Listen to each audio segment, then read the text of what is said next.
When you start listening to your intuition, to your energy and the energy around you, and you start responding to that, you become spiritual. You become your highest self, the best version of you. When you live for praise, when you feed into every single desire, when there is no discipline, when you're looking to please people and for people to see that you were right, that you weren't wrong, for people to see that you're a good person, that you're not a bad person, this, and that, and this. When you live for that, you're living in your human body and you're living for others and you're not being your highest self. Guess what? Being spiritual doesn't mean that you are this person that gives in to people and are like just so nice and so this, like that's not what it is. Being spiritual means you are kind to yourself and to others. And kindness doesn't always look like people pleasing. Kindness looks like I have boundaries, but I have compassion. I have limits. I will not be taken advantage of. I love myself. That is what a kind spiritual person looks like. And sometimes you have to stand up for yourself or stand your ground. And standing your ground and speaking up or not speaking up, silence is loud too.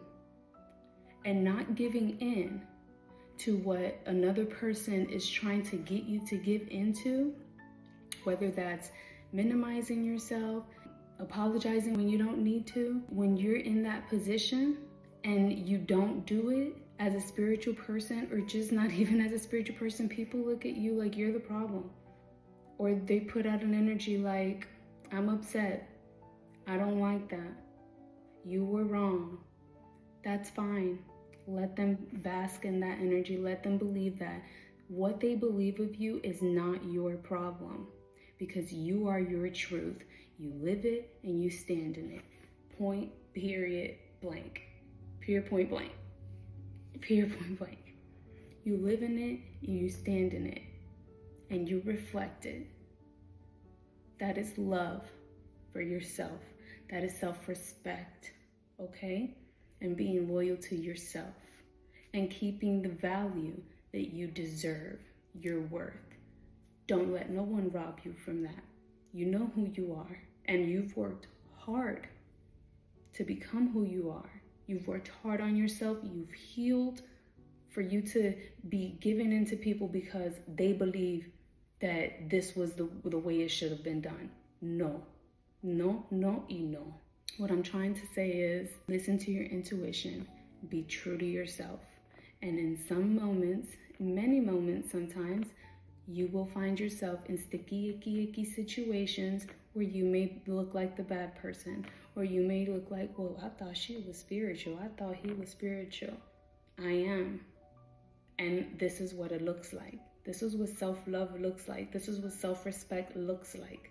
This is what knowing yourself and who you are looks like.